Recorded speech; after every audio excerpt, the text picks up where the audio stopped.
नमस्कार, बिहार मिथिलानीज में आपका स्वागत है। मैं हूं मनोज। आज हम बड़े गंभीर मुद्दे पर चर्चा करना चाहते हैं। क्या बिहार को तीसरे विकल्प की तलाश है? क्या बिहार की जनता तीसरा विकल्प चाहती है? ये हम नहीं कह रहे हैं। रिपोली विधानसभा उपचुनाव में शंकर सिंह की जीत के बाद अब ये सवाल उठने लगा है।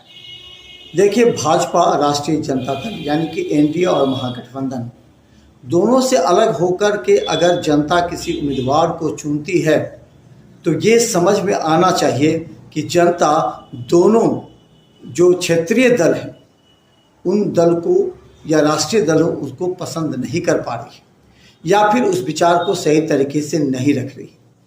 आज हम बात करेंगे भारतीय जनता पार्टी की। देखिए, भारतीय जनता पार्टी को इस बार के चुनाव में पिछले बार की अपेक्षा कम वोट आए। हालांकि वो चुनाव जीती लेकिन वोट कम आए। क्यों? जरा समझिए। कहा जाता है कि मोदी जी ने काफ़ी काम किया। मोदी जी राम मंदिर को लेकर के काम किया। मोदी जी महिलाओं को उज्ज्वला गैस दिया, 5 किलो अनाज दिया जो कि गांव में चर्चा थी। उसके बाद आपको आयुष्मान कार्ड दिया। इन तमाम बातों की चर्चा थी। लेकिन हम बता दें, ये चर्चा सिर्फ नेताओं के जुबान तक सिमट कर रह गई। नेता कहीं कहीं जिक्र करते थे, लेकिन तमाम चर्चा जो जनता के बीच जानी चाहिए थी, जब जनता कहते थे कि हमें राम मंदिर से क्या लेना देना, उस समय आपके नेता यानी भाजपा के नेता विफल हो गए, सही तरीके से उन्हें बता नहीं पाए। तो सवाल ये था कि क्या सांसद या उनके जो सिपा सलार विधायक थे वो सही तरीके से समझा नहीं पाए, या सांसद या विधायक को अपने जो कार्यकर्ता थे उनको ट्रेनिंग नहीं मिल पाई।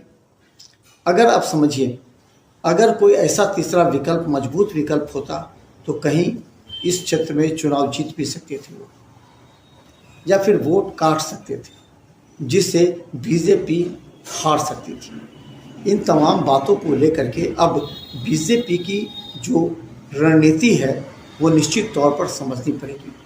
दरभंगा में अगर हम कहें तो 10 विधानसभा हैं। 10 विधानसभा में 4 पर बीजेपी लड़ेगी या 5 पर बीजेपी लड़ सकती है, 3 पर जदयू लड़ेगी, 5 3 8, और 1 पर हम लड़े या 1 पर लोक जनशक्ति पार्टी रामविलास, या 2 पर रामविलास पार्टी चुनाव लड़ सकती है।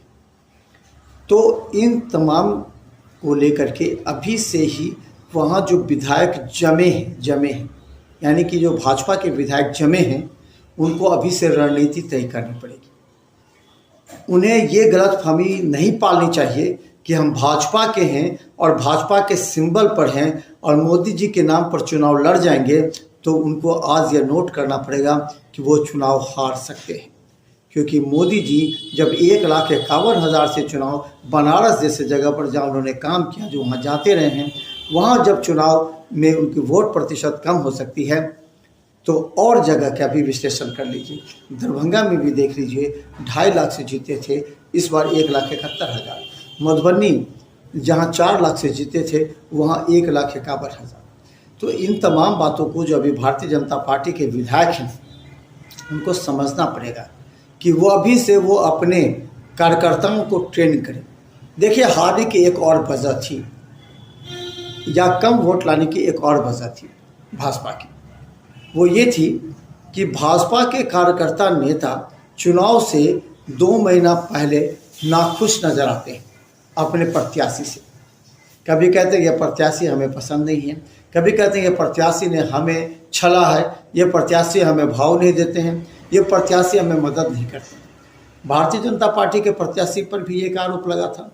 ये बात सटीक हम कह रहे हैं और ये ज़मीनी सच्चाई कह रहे हैं, प्रत्याशियों को समझनी चाहिए। इस बार जो विधायक के पद के अपने आप दावेदार समझते हैं उनको समझना पड़ेगा इन बातों को। भाजपा या जदयू, इसके बाद बता दें दूसरी बात कि इस बार जनता कह रही है कि जो क्षेत्र में सांसद नहीं आए, जीतने के बाद सांसद क्षेत्र में नहीं आए, मिलने नहीं आए, तो इस बात को लेकर के भी जो भाजपा के जो विधायक के प्रत्याशी एमएलए प्रत्याशी होंगे उनको ये समझना पड़ेगा कि ये जब सांसद में सवाल उठ सकता है, जो चुनाव लोकसभा के उसमें सांसद के प्रति सवाल उठ सकते हैं, तो उनके प्रति भी अवश्य उठेंगे। तो ये दूसरा बड़ा सवाल है कि तमाम विधायक के जो प्रत्याशी होंगे एनडीए के, उनको अभी से ही अपने क्षेत्र में जा कर के अपने कार्यकर्ता को मजबूत करना पड़ेगा, उसके बाद जनता को मजबूत करना पड़ेगा। चुनाव में दोनों दल को जनता ने नकार दिया, तो इसके पीछे की वजह को देखना पड़ेगा कि जनता का मोह भंग हो रहा है महागठबंधन के नेताओं से और एनडीए के नेताओं से। एक सिर्फ जाति पर चुनाव लड़ रही है, सिर्फ MOI समीकरण कहती है।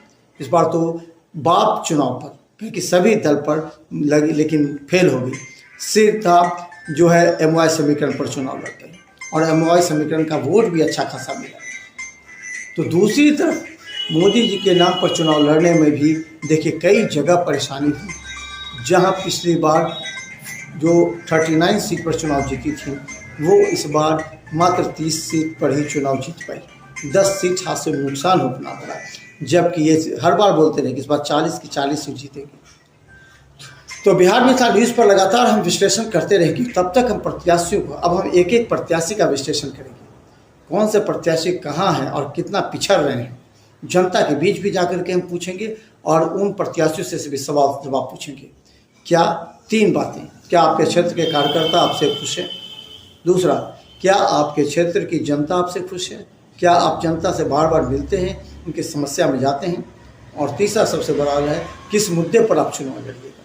ये तीनों बहुत महत्वपूर्ण हैं और उस मुद्दे के बारे में आपके कार्यकर्ताओं को मालूम होना चाहिए, आपकी जनता को मालूम होना, क्योंकि हम लगातार आपको बताएंगे। भले ही प्रत्याशी को थोड़ा सा खराब लगे, लेकिन हम सच्चाई बताते हैं और इस सच्चाई के आधार पर अगर आप काम कीजिएगा तो आपको ही फायदा होगा। तो देखते रहिए बिहार मिसाल न्यूज़, क्योंकि अगले दिन महागठबंधन के प्रत्याशी का विश्लेषण करेंगे कि क्यों हारे और क्यों आने वाले विधानसभा भी उनके लिए भारी पड़ सकती है। देखिए एक रिपोर्ट। लेकिन बिहार मिसाल न्यूज़ को यूट्यूब में सब्सक्राइब कीजिए।